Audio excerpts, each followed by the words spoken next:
What's up? Welcome back to my channel, or for the first time if you're new, I'm Sylvan, and today I'm going to be reacting to Apothecary Diaries Season 2, Episode 24. It's the finale, it's the end of the season, and that means we're also going to be needing to move into a new show after this. And prior to recording this, I already had a poll active a little while back to let you guys determine what I watch next for the new anime season, and what one was Lord of Mysteries, so I'm going to be getting to that as soon as I can after this. Going to be catching up with the few episodes that are out already, but for now we have the finale of Apothecary Diaries, so feel free to like and subscribe if you enjoy the video, leave a comment on your thoughts, consider becoming a channel member if you want to support me just that little bit extra, and let's get into this. Crazy to think this is the last time we're hearing this opening. Obviously I can listen to the song in my own time, but... So... Huh. It's been a minute since I watched this, because, you know, there was the bit of a break. I didn't catch this right away, but I'm curious to see if Shisui is truly gone, or if that moment at the end of the episode is supposed to hint towards her survival somehow.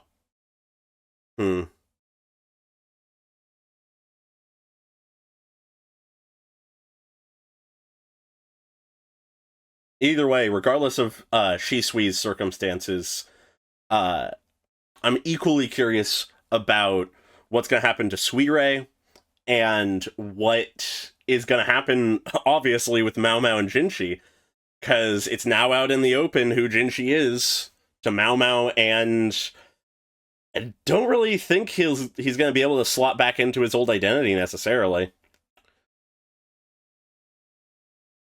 Either way, it's going to be a big change for a lot of characters. I'm honestly not sure how it's going to go. Either way, it's a massive status quo change. For the finale at that. Yep, okay. Still here. Yeah, that avalanche was destructive. Sort of forgot about that, honestly.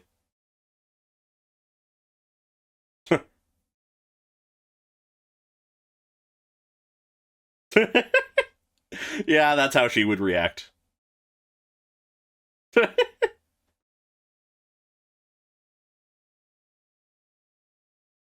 He was injured, no matter how minorly.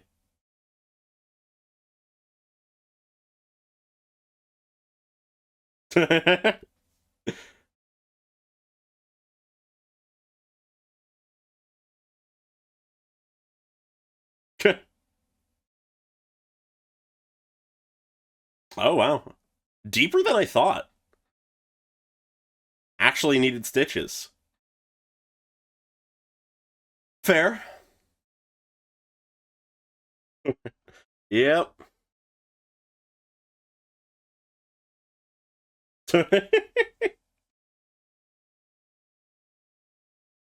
He did put himself very much in danger.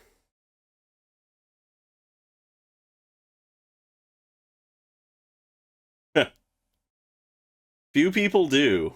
Few people do plan to get hurt. Exactly.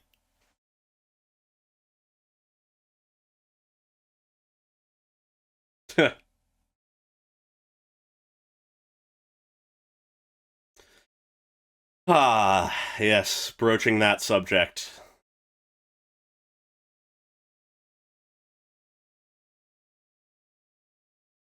Oh, interesting response. Mostly true. Hm. No, it wasn't.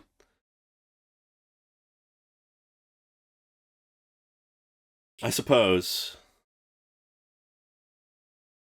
I get the idea she was happy, though.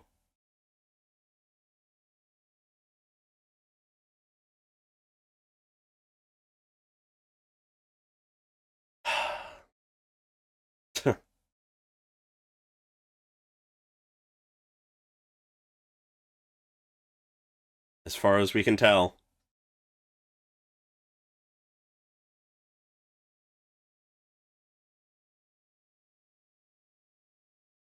Huh.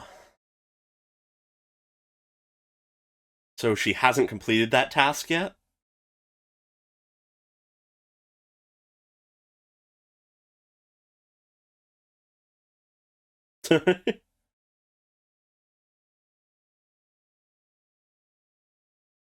You're next to a lot of dead children.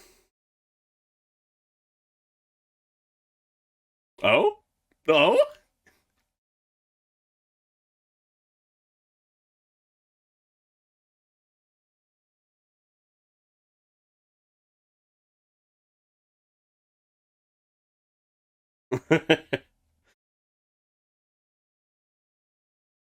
Okay.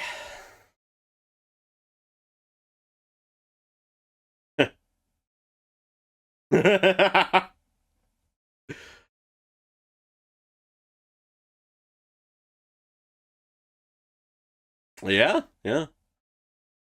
He's not oblivious. Maybe don't use an excuse?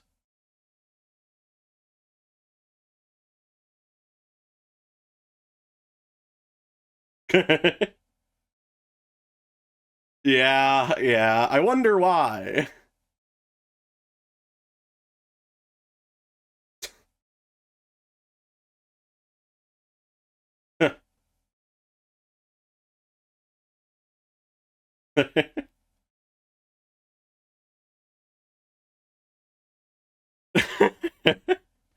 Interesting. Now she refers to him as more than just a man, where, as she previously understood him, he was not quite a man. Don't really think there's much to that, but I find it funny.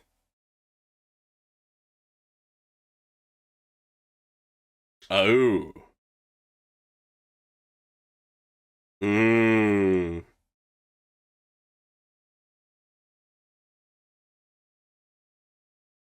Oh? Make his life a little simpler? Yeah. Don't see the real person. Hm. Yeah, yeah. So if his beauty was damaged just a little bit, it would make people able to see him for who he is, yeah. What is that response?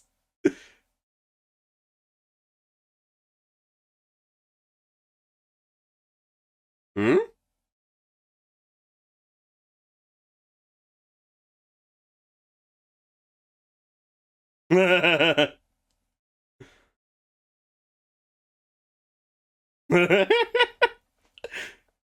Oh no, yeah, of course he's going that, like she's thinking that way. Jesus Christ.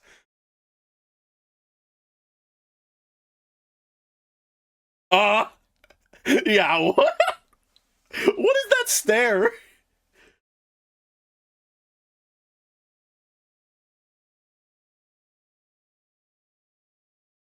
Oh my god. Oh?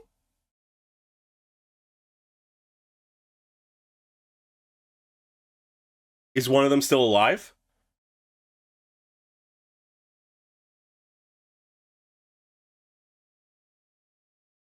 Oh. One of them lived.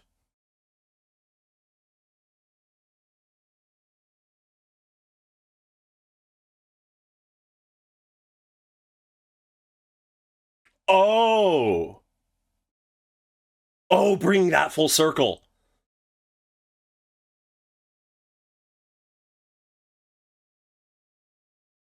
So she didn't kill the kids?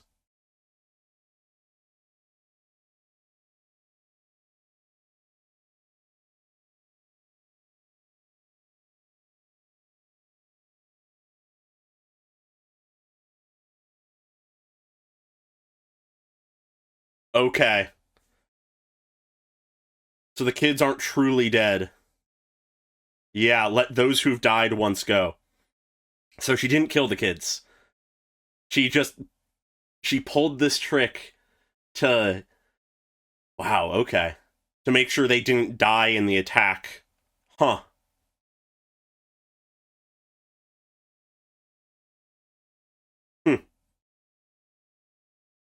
Oh, and yeah, Goshen stays behind.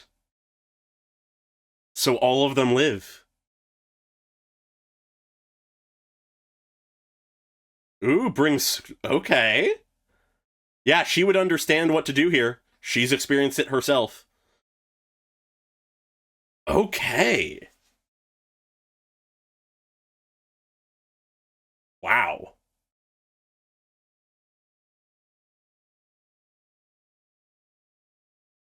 Well, though that doesn't make sweet. Jesus Christ. But though that doesn't make Sweet Ray a completely not gray person for sure, it makes her a lot less. Like, it makes it a lot easier to. Oh, God. Just that one line was enough.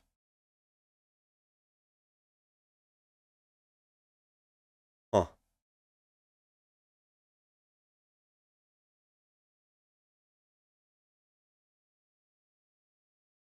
Yeah, it just makes things a little easier to process with her. Oh, wow, we're going here.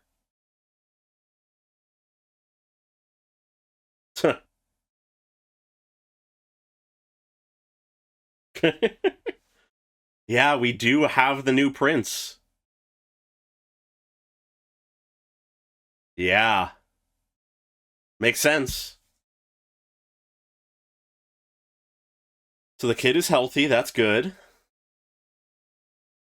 But what will Mao Mao's position be in all of this? Oh, wow.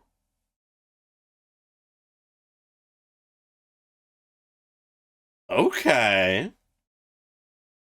So he's been brought back. Yeah, yeah.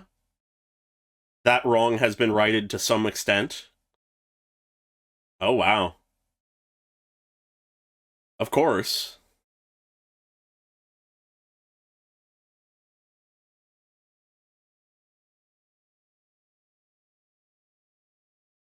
Huh.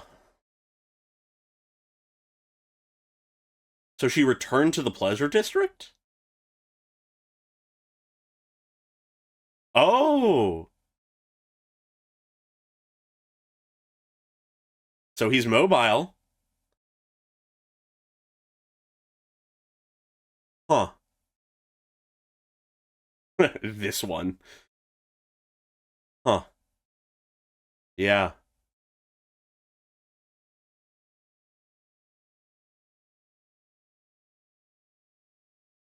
He lost his memory?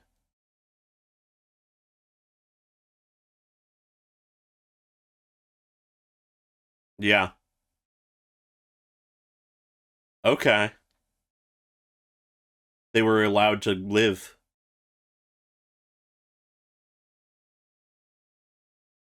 Oh, by Adua. Okay. She took in Suire as well?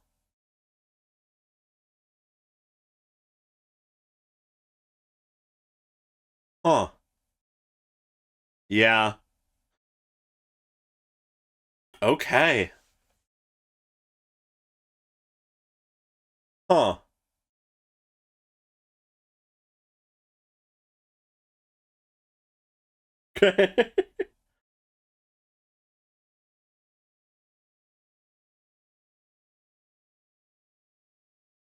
Shou, okay.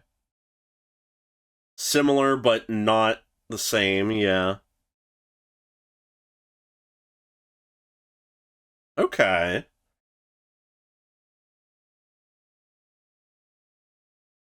Huh? Oh. Sekiju, okay. Huh. That's good.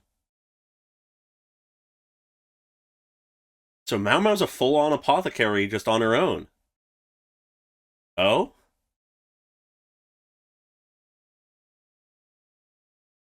Fair.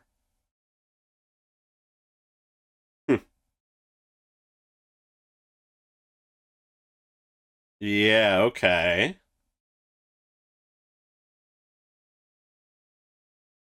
Hmm.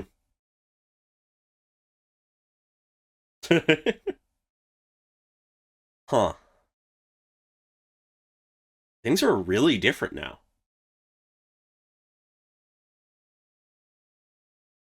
I imagine something else has to happen so that Mao Mao and Jinchi still interact, but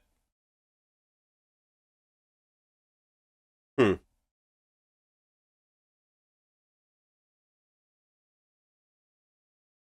Okay.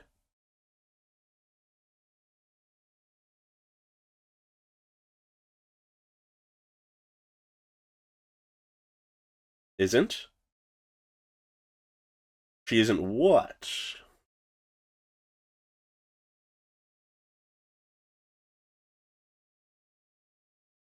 Hmm.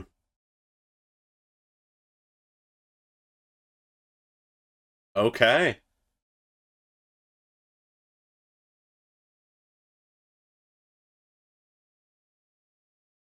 So she's going away. Okay. Wow. Huh.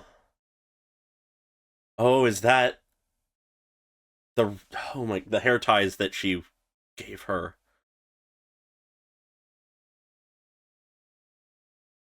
Yeah.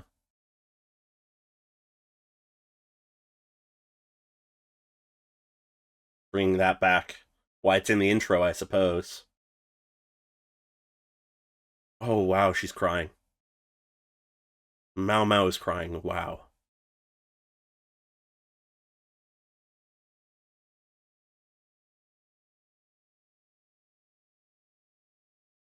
Okay. Huh. This is really somber, honestly. Yeah. Interesting. Something tells me they won't find her still. I got some bugs in here. Not great. A lot lonely on your own. Well, a lot more lonely, rather. Hmm. The Verdigris house? Yeah, so is she working out of the Verdigris house again? Uh.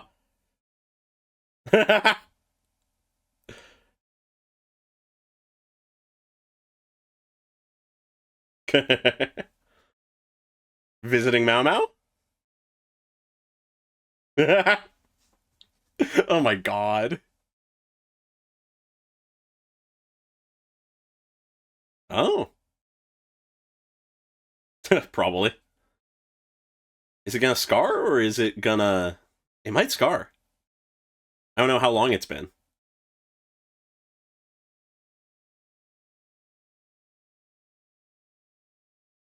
Yeah, other than Sweet Ray and the kids, I imagine.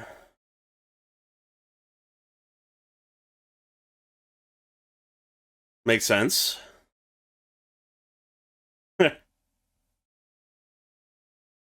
Yeah, you are just sort of thinking.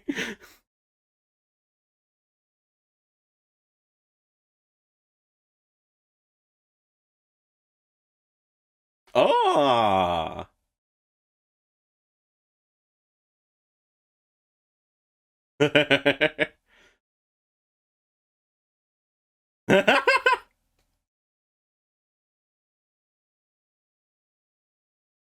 Yeah, it's with a certain someone.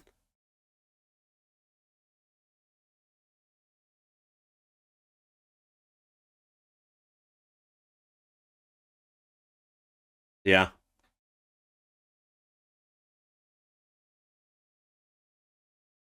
Yeah.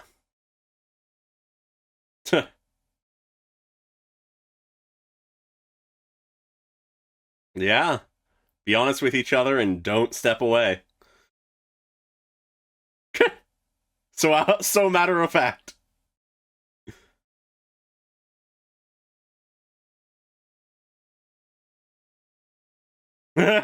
Yeah, yeah. Yeah, yeah. Oh? This is so fucking goofy. Oh? Uh... What? Jinchi, what are you doing? That's what I'm questioning.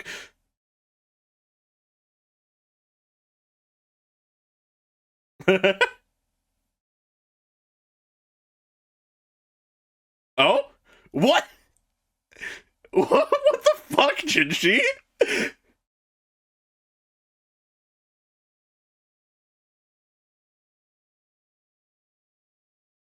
What? Oh no.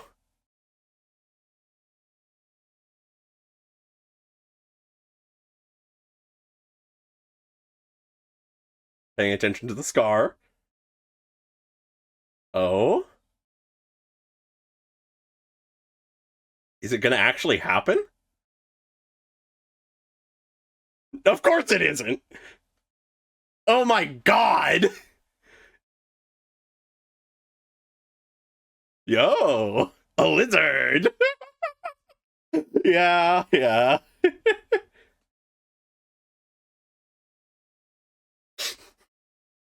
Huh.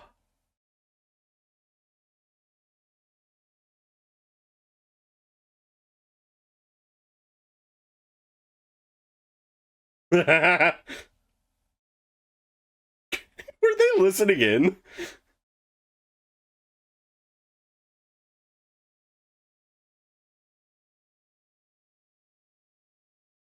He's persistent.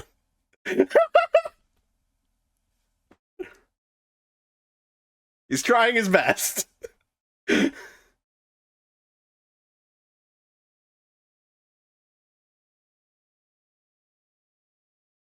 And she just keeps working. Oh my god. Yeah, that makes sense. Huh. Looks like he's properly sleeping. That where we leave it? Okay, something else.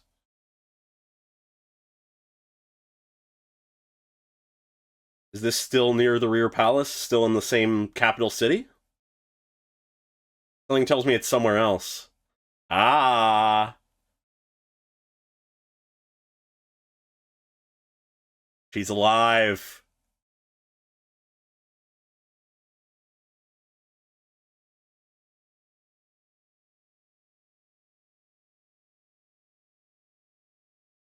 But you do have something. She grew out her hair? Or at least left it down? Okay, yeah, this is not anywhere near the capital, I guess.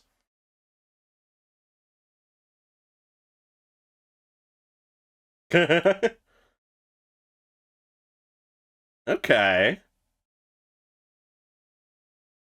Ooh. Interesting hairstyle.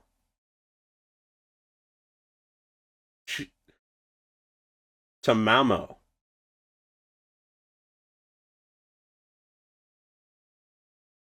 Huh. She's alive. She's gonna cross the ocean?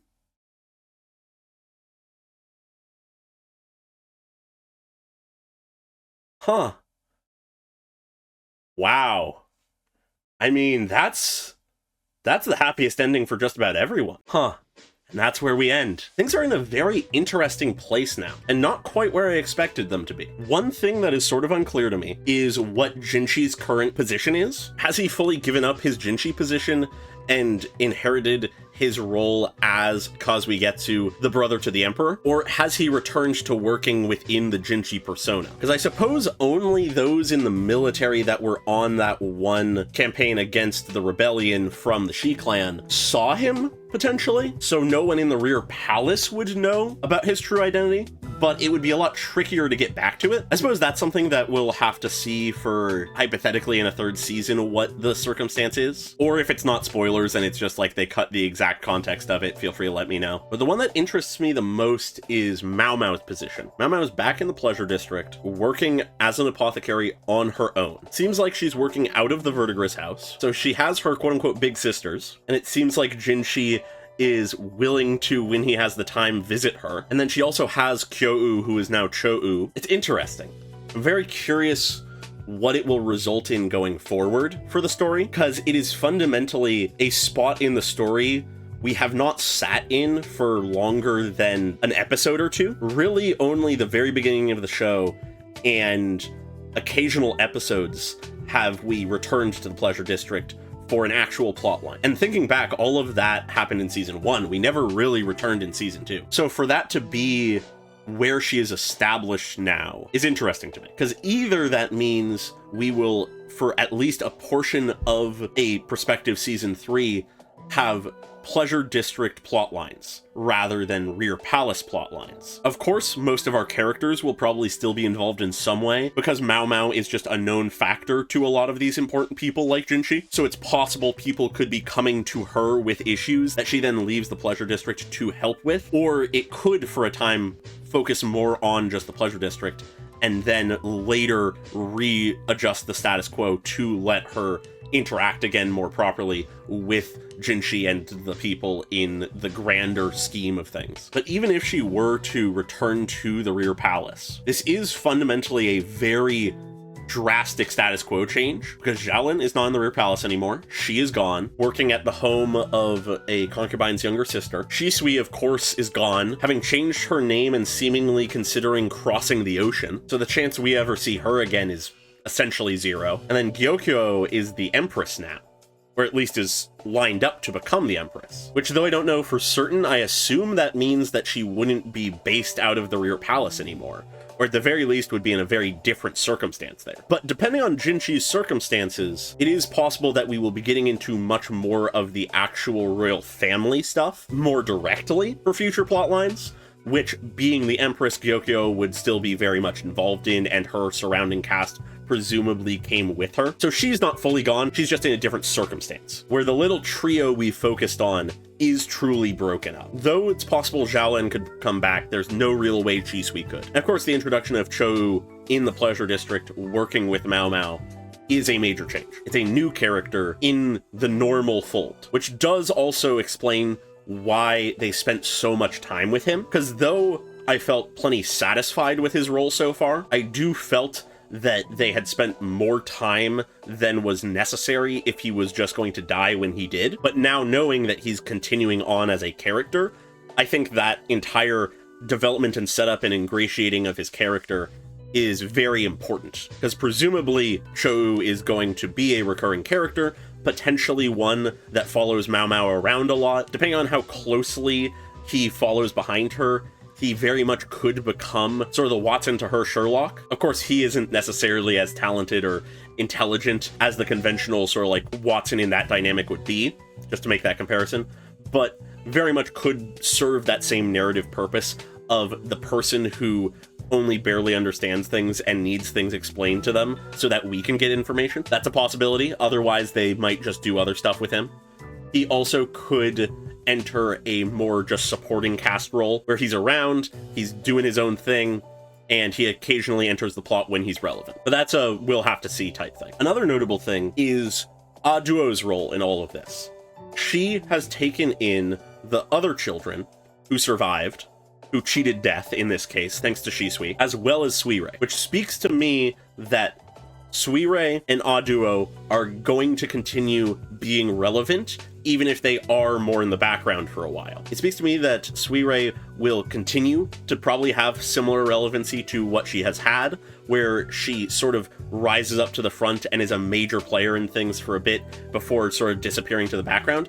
But that could change given her new circumstance. She didn't look great at the end there when we last saw her. She very much is sort of broken a little bit, I think. Though she's in a better place now, she still thinks Shisui is dead. Just about everything in her previous life is gone, for better or for worse, and it doesn't necessarily look like she's dealing with it well, but we'll have to see when some time passes and we meet her again. But the fact that Duo took those kids and Suirei in makes me think that Duo is going to more properly be re-entering the plot as well. Another interesting detail I am realizing, which realistically is a thing to consider since all the stuff of Lolan being discovered to be a spy was revealed, presumably there will be a new consort in the Rear Palace of the main four. Presumably Duo won't return, which means in all likelihood that will either be a new character we meet in the relative future, or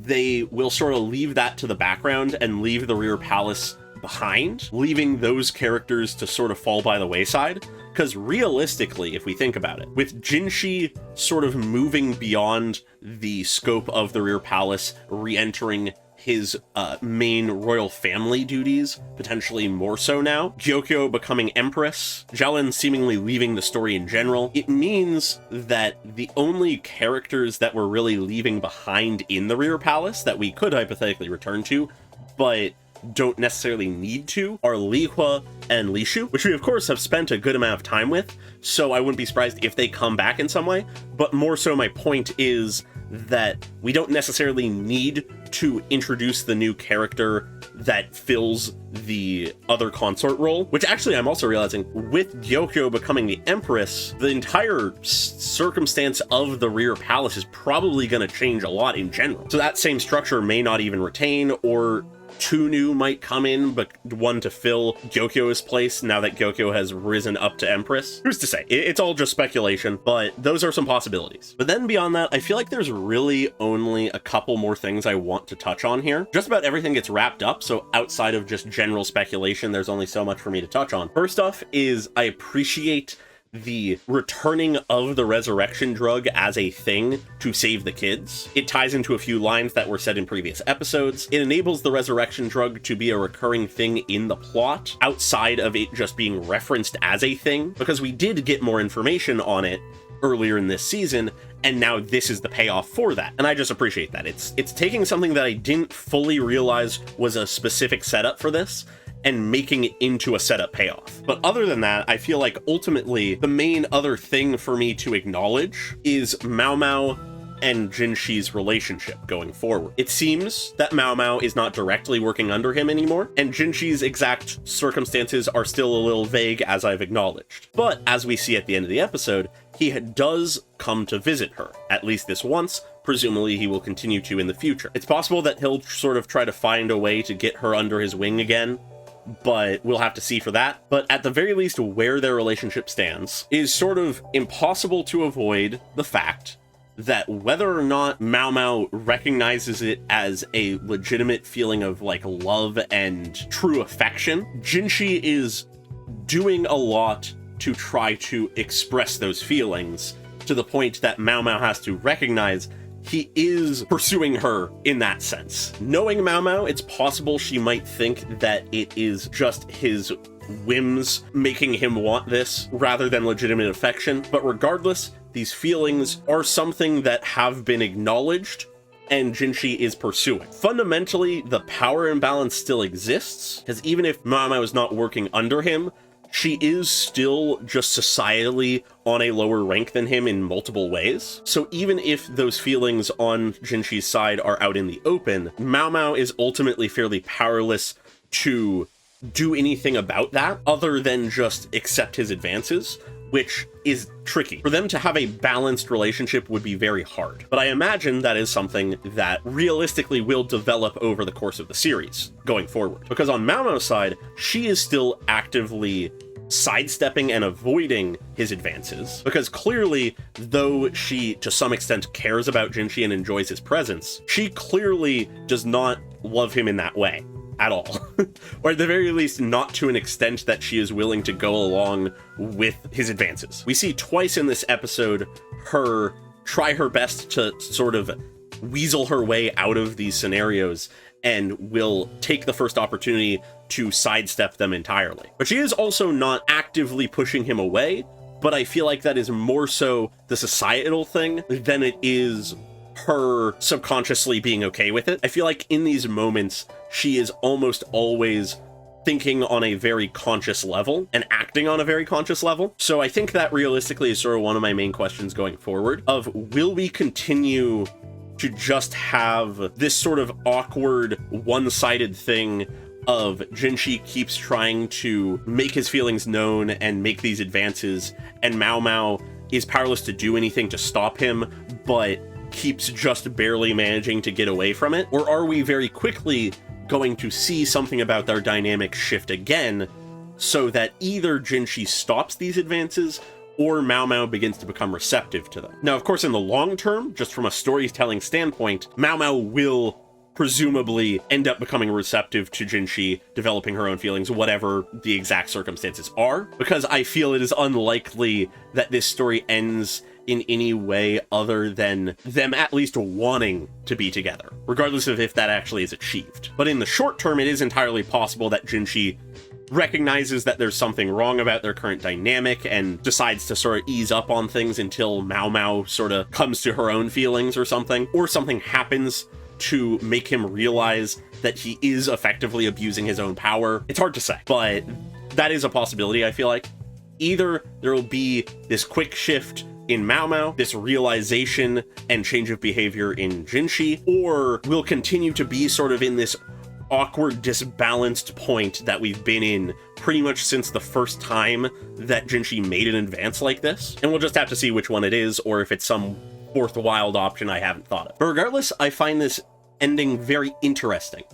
Because, of course, it isn't the end of the entire series, it continues on, but it very much feels like a transitory period, or at the very least, though on some level it is, like I said, the sort of happiest ending for a lot of people. Like, Shisui is free and exploring the world, Suirei is alive and not going to be executed and potentially will be able to have a better life now.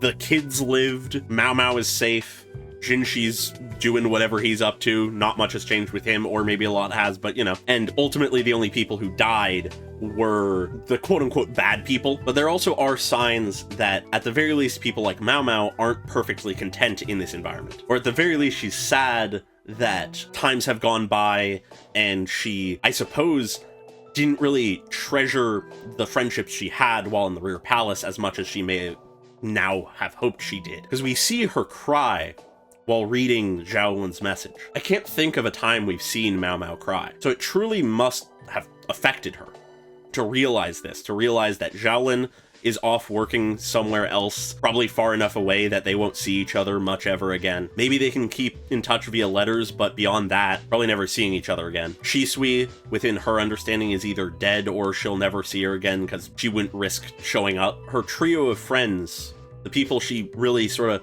properly got along with, are all gone to the wind at this point. So I'm curious to see where a third season will take us, where it'll take Mao Mao, what her feelings on everything will be, and also just what the plotline is going to be.